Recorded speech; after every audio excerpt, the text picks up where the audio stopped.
Mais uma noite, todas são a última. Deixa-me estar com os meus e com a minha música.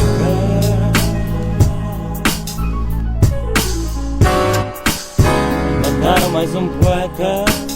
Eu vim de Braga, deixa a porta aberta. Tu tira bilhete se quer escutar essa meta. Sejam bem-vindos a mais um episódio com o vosso boy Tony the Dice aqui no Conversas de Porta Aberta. People, já vamos no terceiro episódio. Antes de mais, quero agradecer a todos vocês pelo feedback que eu tenho recebido, pelas mensagens e principalmente pelas perguntas, ok?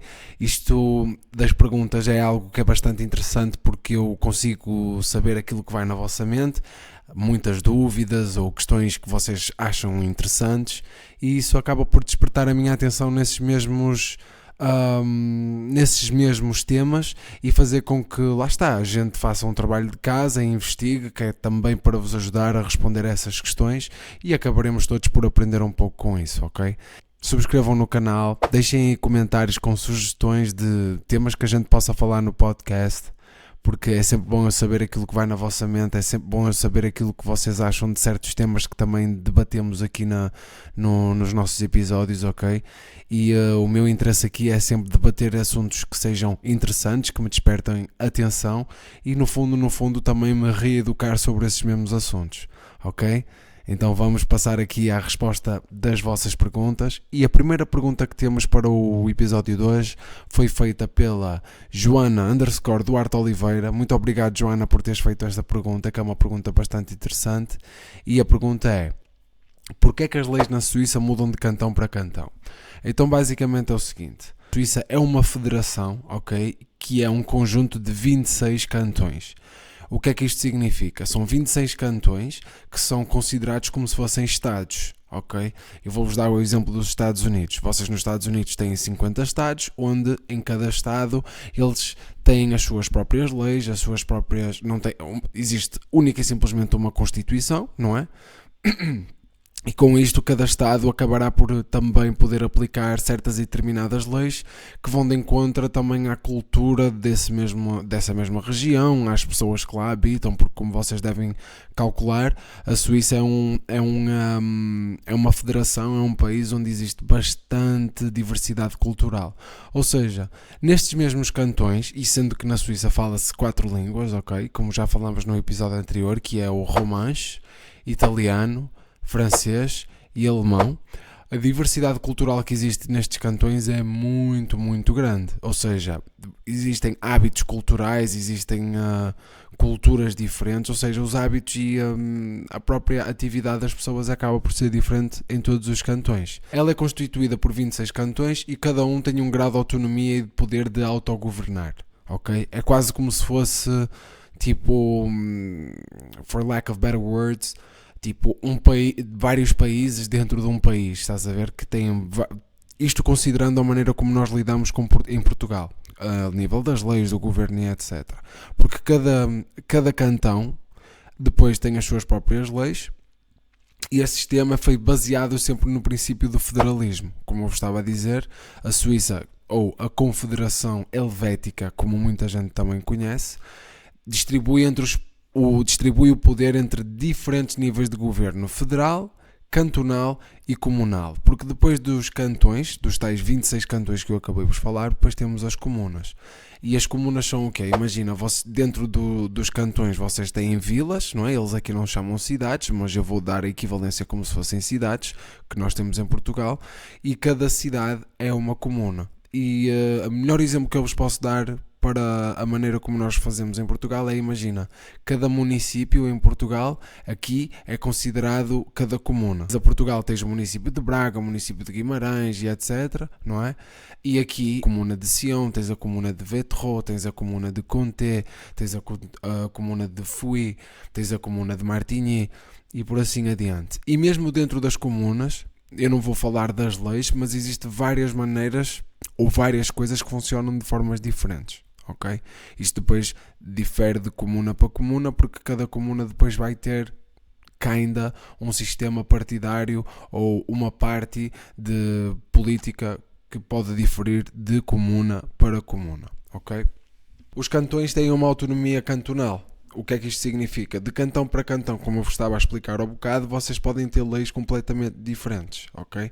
É como se fossem estados independentes dentro da Confederação Helvética, dentro da Suíça, dentro da Federação. E cada um destes cantões tem as suas próprias constituições. Ok? Eu quando digo, por exemplo, a Suíça tem uma Constituição, ok? Quando digo Constituições é única e simplesmente em aspas para que vocês entendam o conceito. Ou seja, eles aqui têm o direito de legislar em várias áreas, como a educação, saúde, tributação e a segurança, e significa que cada cantão pode adaptar as leis de acordo com as suas necessidades, tradições ou prioridades locais.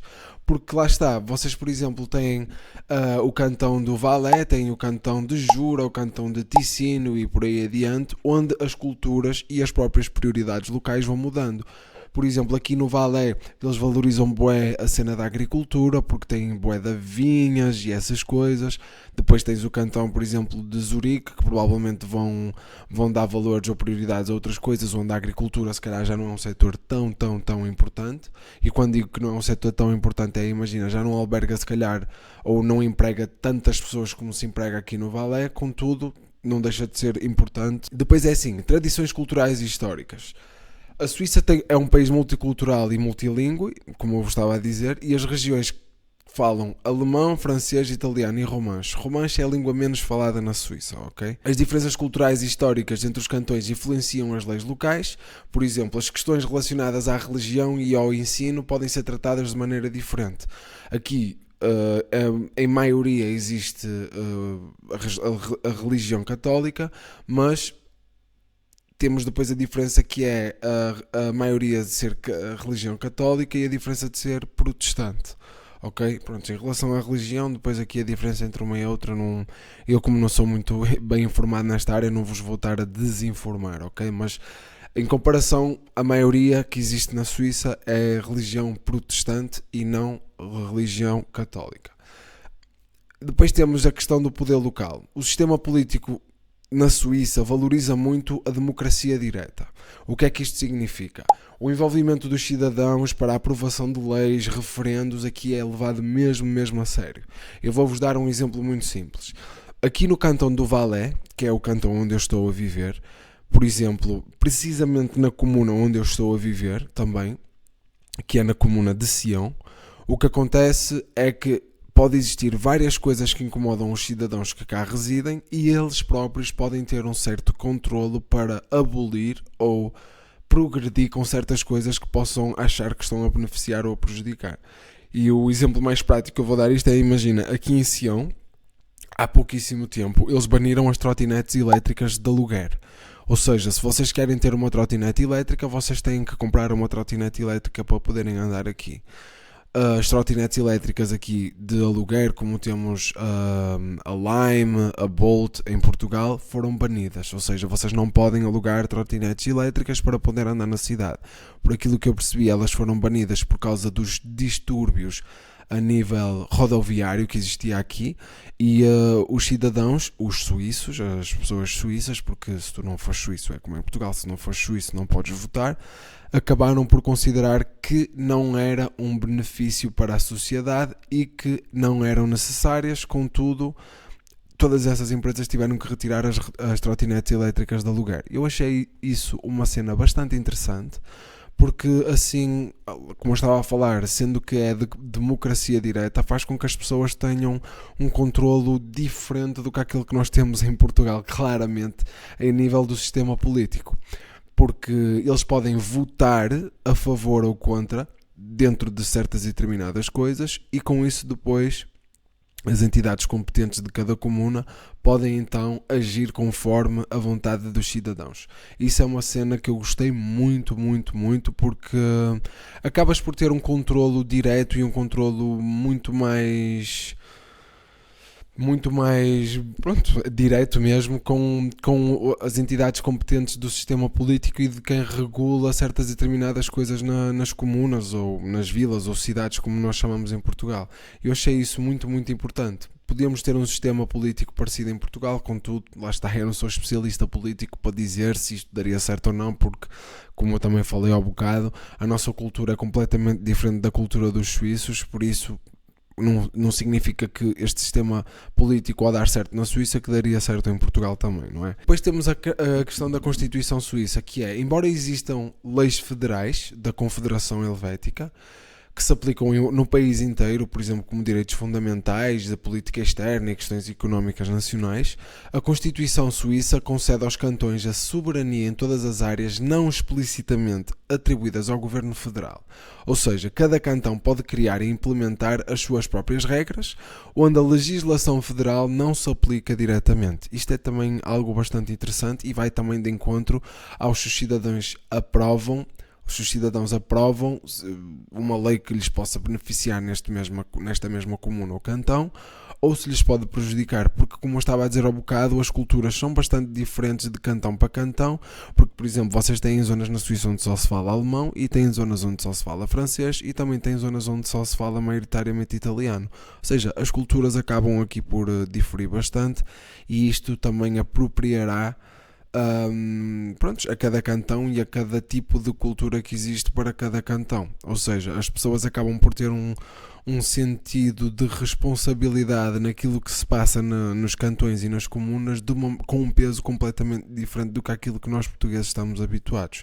E eu acho isso super, super, super interessante. Muito obrigado por esta pergunta, Joana, porque foi algo bastante interessante que ainda não me tinham colocado perguntas deste género aqui num podcast. Temos aqui a próxima pergunta que veio do meu mano Jesus Triga. Quem não conhece o Jesus Triga é um rapper de Braga, ok?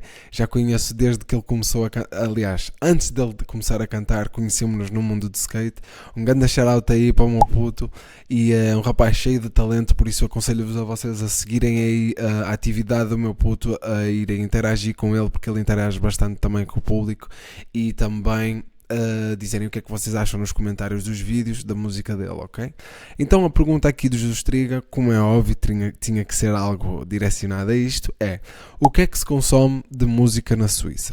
Pois então é assim, o consumo de música na Suíça é bué polarizado, é bué diferente, e eu vou explicar porquê. Principalmente por causa das diferenças culturais que existem neste país. Que, como eu estava a falar há bocado, como vocês têm zonas onde se fala alemão, têm zonas onde se fala francês, a própria música acabará por mudar bastante. Mas uma coisa que eu já reparei que existe no geral pela Suíça inteira é que eles gostam muito de música eletrónica. Ou seja, aquilo que nós conhecemos em Portugal como o techno, o house, o EDM e etc. Eles aqui são bastante adeptos disso, até porque uma das maiores festas e festivais do mundo de nível de música eletrónica é feita em Zurique, que é o Street Parade. É muito, muito conhecido. Se vocês tiverem curiosidade, vocês vejam vídeos no YouTube. É uma festa tremenda, ou seja, Zurique para completamente por causa do Street Parade. Vocês vão achar bastante interessante. Mas agora vamos a situações mais específicas. Por exemplo, no sítio onde eu estou, aquilo que eu já reparei, jovens da minha idade gostam muito de rap francês. E quando digo rap francês, é artistas como SDM, Ninho, Kobalade, Jules, Koffs. Aqui ouve-se muito este tipo de rap, mas isto lá está, como eu estava a dizer, nesta faixa etária. Se depois vocês forem para uma faixa etária mais elevada, as pessoas mais velhas também apreciam bastante música clássica. Mas para vos pôr aqui um pouco em contexto, vou-vos dizer basicamente pop e música eletrónica. O pop internacional, aqui como é óbvio, como também em Portugal, por exemplo, se vocês ligarem a rádio, vocês vão ouvir bem músicas tipo Ed Sheeran, Billie Eilish, Taylor Swift, esse tipo de músicas aqui, claro que também têm sucesso, como têm sucesso em quase todas as partes do mundo, porque vá lá, é pop internacional, ou seja, acaba sempre por ser conhecido de uma maneira internacional e de uma maneira mundial muito mais, porque é feito nos Estados Unidos, não é? E esse tipo de música também é bastante consumido aqui. Depois eles gostam muito também de DJs, mas lá está, DJs aqui do pop é tipo David Guetta, Calvin Harris e etc, que também consomem-se bastante, mas é num conceito diferente, ok? De rock e indie, eles também gostam bué de bandas como, por exemplo, Imagine Dragons, Coldplay, Arctic Monkeys, também gostam muito desse tipo de música, e essa é uma música que eu também, de certa maneira, também gosto de algumas coisas, confesso, porque a nível cultural é sempre bom nós como artistas também termos conhecimento de outro tipo de estilos de música, e ainda para mais música que não é do nosso tempo, por assim dizer, porque muitas destas bandas já existiam antes de muitos de nós nascermos. Neste caso aqui, por exemplo, Arctic Monkeys é uma delas, é uma banda bué antiga, já de rock e indie, e também consomem bastante, por exemplo, Muse, este tipo de bandas, estão a ver? Eles gostam bastante deste tipo de bandas, consome-se bastante, e isto já tem a nível de idades, já acaba por ser bastante variado. Já não vos consigo dizer tipo qual é a faixa etária das pessoas que gostam de ouvir esta música, normalmente é povo mais jovem também, mas também existe para povo mais velho. Em relação à música eletrónica e aos festivais, eles gostam muito mesmo de utilizar e de frequentar festivais de música eletrónica aqui. Inclusive, vocês até nas montanhas, nas estâncias de ski, existem festivais de música eletrónica. Aqui onde eu estou em Sion, tenho o Electrosil, que é um festival bastante conhecido, que é feito naquilo que eles chamam das ilhas. Claro que não são ilhas porque não existe mar na Suíça, por isso não existem ilhas, mas é o conceito que eles criam, não é? E aquilo, por acaso, é um festival bastante interessante. Eu na altura fui ver o recinto, não entrei, mas fui ver o recinto, e aquilo tem uma estrutura que eu vou-vos dizer, é bastante mais avançado do que o tipo de festivais que nós estamos habituados em Portugal. Festivais como, por exemplo, o Neopop, que eu já frequentei, que é bastante interessante e é muito, muito fixe. O Electroziles é um festival que é tipo do mesmo calibre, com artistas internacionais de techno e house, que são bastante desconhecidos também, e isto chama pessoas da Europa inteira para virem cá, ok? O Street Parade nem é preciso falar muito, vocês basta verem um cartaz do Street Parade. Por exemplo, o cartaz do Street Parade este ano foi bastante interessante, com artistas internacionais bastante renomeados da parte da música eletrónica. Por isso, se vocês fizerem uma pequena investigação em relação a isso, vocês vão ver que eles aqui na Suíça, além de estarem bem informados da música eletrónica, eles têm um gosto assim requintado, estão a ver?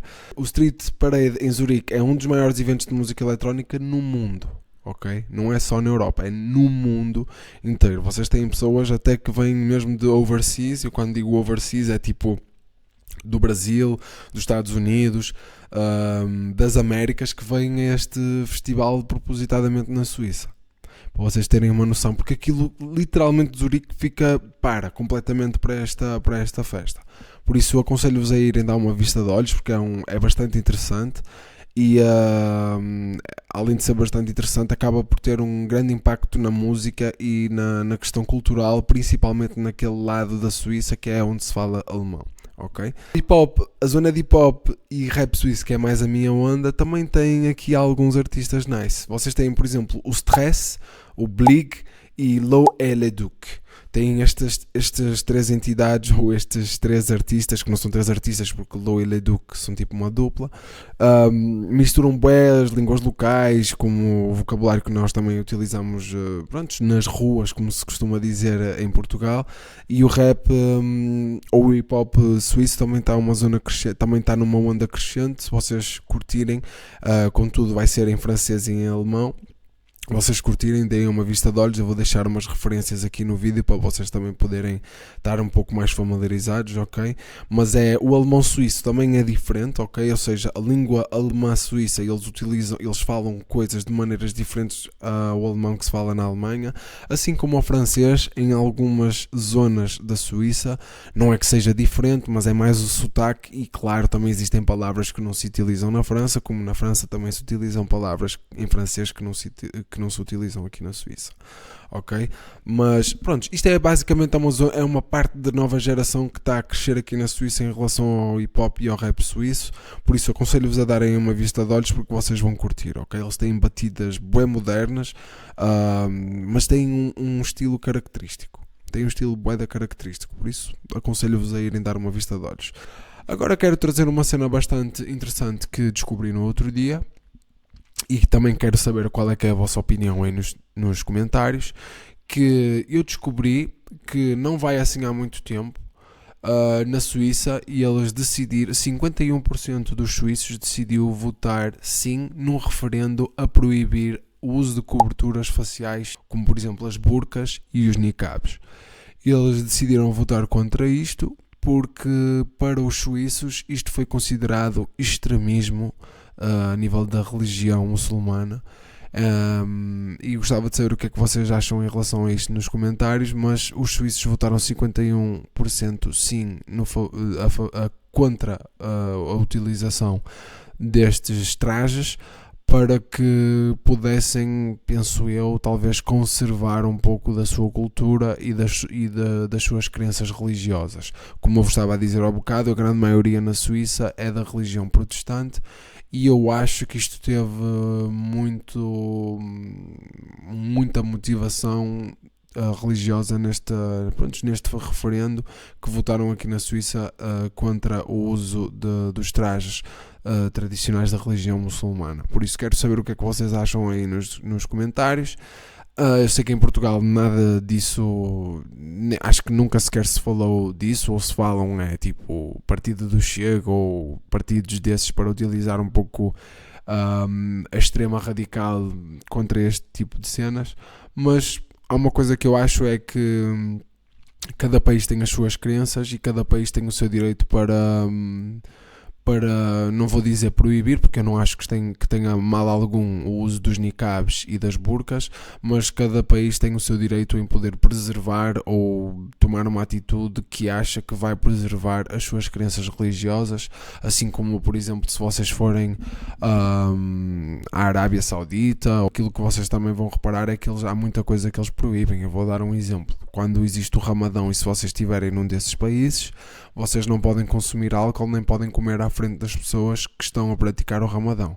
Inclusive, muitos destes países também, vou dar um exemplo bastante extremo, como é óbvio, mas são as crenças religiosas deles e eu não tenho nada contra isso. Acho que eles devem sim fazer aquilo que eles acham necessário para preservar as suas crenças religiosas e a sua cultura religiosa desses países, que é, se vocês estiverem com a vossa namorada num desses países, mesmo sendo turistas, em certas regiões vocês não podem andar de mãos dadas com a vossa mulher, não podem beijar-se à frente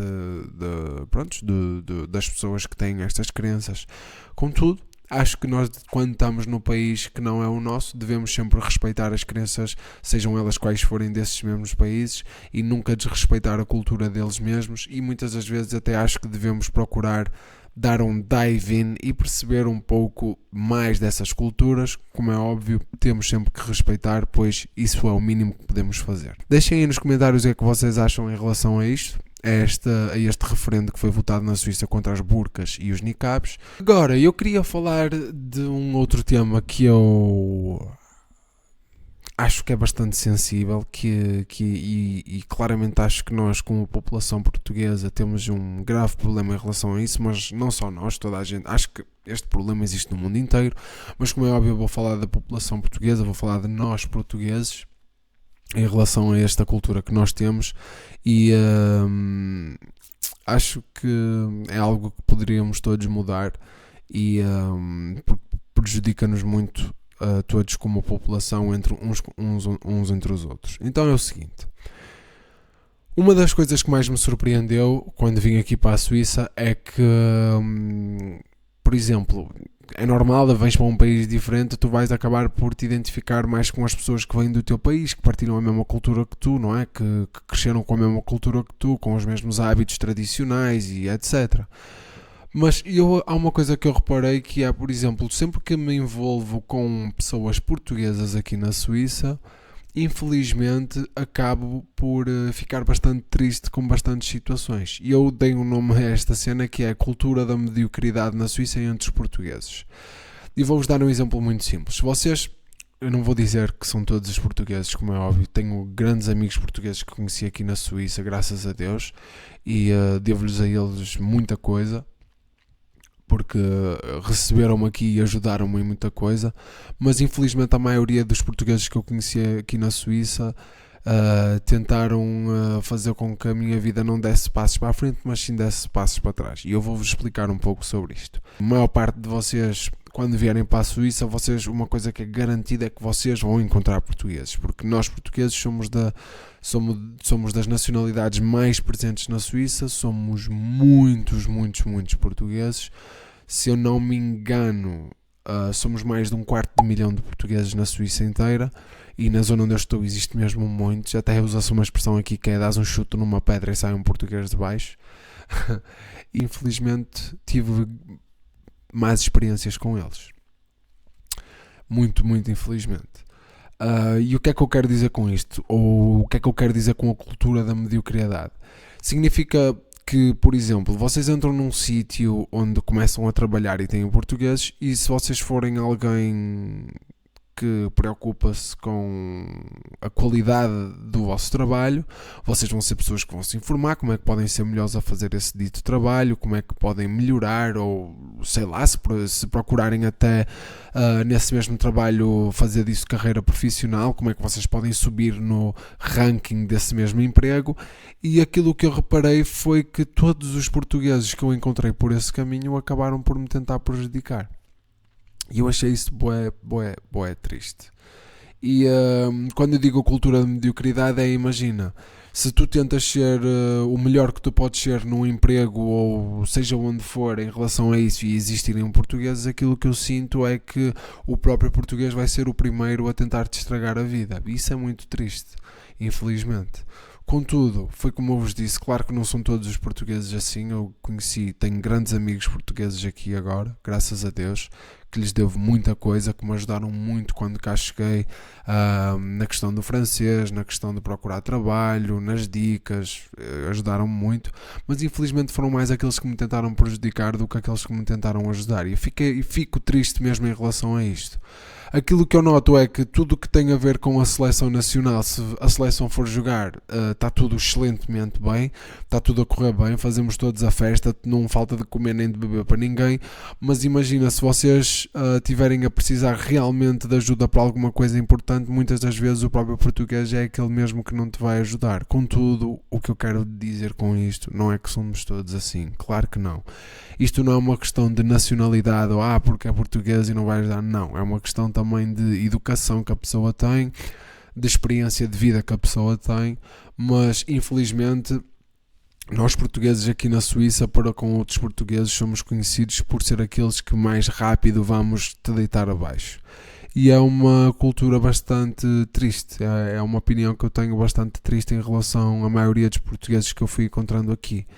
E por acaso, sempre que tento falar com alguém que está aqui na Suíça ou há muito tempo, ou que pensam vir para a Suíça, ou que já cá estiveram e tiveram mais experiências, muitos deles dizem-me exatamente a mesma coisa. Que foi o próprio português que o tentou deitar abaixo ou atrasar a vida. Contudo, também existe muitos, seja a nacionalidade que eles forem, que também te vão tentar atrasar a vida. O que eu quero dizer é que, mediante a cultura que eu tenho e mediante o hábito do país onde eu cresci, não é esta a cultura que eu vejo em Portugal, muitas das vezes. Em Portugal vejo uma cultura de, se calhar, das pessoas serem demasiado confortáveis e não quererem arriscar e contentarem-se com pouco. Isso sim, isso é algo que também quero incluir nesta cultura de mediocridade, e que existe bastante em Portugal, mas isto pode também ser pelos meios onde eu passei, ou com as pessoas com quem eu me envolvi mesmo no meu país. Não acho que seja algo que seja característico dos portugueses, contudo acho que é algo que podíamos mudar sem dúvida alguma. E como é óbvio, não estamos todos aqui neste planeta para praticar o bem, porque nem todos pensamos da mesma maneira, e ainda bem, porque tem que existir diversidade, não só cultural, mas também de personalidades, porque é com este tipo de experiências que nós, como indivíduos, vamos crescendo no dia a dia e individualmente, não só profissionalmente, mas também emocionalmente e pessoalmente. Aquilo que eu quis dizer com isto é que vocês, se tiverem interesse de vir para a Suíça para fazer vida, façam muito cuidado, não só com os portugueses, claro, mas façam muito cuidado também com os outros. Mas como vocês vão procurar um conforto naqueles que falam a vossa língua, muitas das vezes podem ser esses mesmos que vos vão estragar a vida, apesar de vocês se sentirem familiarizados com essas pessoas, por essas mesmas pessoas partilharem as mesmas ou pedaços da mesma cultura que vocês, ok? Façam muita atenção a isso, porque é preciso a gente andar sempre um pouco devagar ou com bastante cuidado, dependendo do caminho que vamos, mas eu acho que passa um pouco por quase todos os caminhos que a gente passa da nossa vida. Temos que ter cuidado, como é óbvio, e as coisas mais servirão sempre de experiência. Uma coisa muito importante que tenho-vos a dizer em relação a isto é que eu reparo que existem muitos portugueses que não sabem falar francês corretamente, apesar de estarem aqui há mais de 10 anos. Isto aqui para mim, é grave, porque, como eu falei num dos episódios anteriores, decidiram deixar-se ficar confortáveis com o francês que foram aprendendo no seu dia-a-dia, ok? E depois em casa falam português, o que é normal, e eu próprio também farei isso com a minha família assim que eles estiverem cá. Mas a realidade é que, como eu vos disse no episódio que falei sobre isto, se vocês procuram ter uma carreira profissional e se querem fazer uma vida aqui na Suíça e querem ter as melhores oportunidades, vocês têm que dominar as línguas que aqui se falam, porque se assim não o fizerem, as oportunidades que vocês terão para, pronto, seja na vossa vida profissional ou até seja pessoal, e eu confesso que isso vai vos restringir bastante, ok? Por isso, conheçam pessoas novas, como eu vos disse, aqui na Suíça é um país que culturalmente é muito, muito diversificado. Conheçam pessoas novas com culturas diferentes, que falam línguas diferentes, porque isso só vos vai ajudar. Ok? Vai-vos ajudar não só nas línguas, mas também vai-vos ajudar na vossa mente, porque vocês vão ver pessoas com hábitos e costumes diferentes e isso acaba por vos enriquecer. Quero-vos agradecer mais uma vez por vocês darem visibilidade ao podcast e interagirem comigo da maneira que têm interagido, e o vosso feedback tem sido bastante importante. Eu espero que vocês tenham gostado também deste episódio. O próximo episódio, vocês já sabem, vamos ter mais uma vez a caixinha de perguntas no nosso Instagram. Se vocês tiverem alguma sugestão ou se tiverem alguma curiosidade ou alguma pergunta a fazer, também podem deixar nos comentários. Tudo aquilo que eu achar que for interessante, eu irei pegar nessa mesma sugestão ou nessa questão e iremos debater aqui no podcast. Como eu vos disse também no último episódio, muito em breve teremos o nosso próximo convidado. Em breve irei anunciar quem será, e quero-vos agradecer do fundo do coração por vocês terem dado esse acompanhamento e continuarem a interagir connosco aqui no podcast, ok? Este é o vosso boy Tony the Dice, mais um episódio de Conversas de Porta Aberta. Espero que vocês tenham uma belíssima semana e you already know who it is, baby.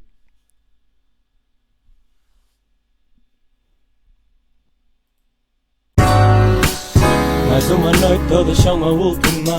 Deixa-me estar com os meus e com a minha música.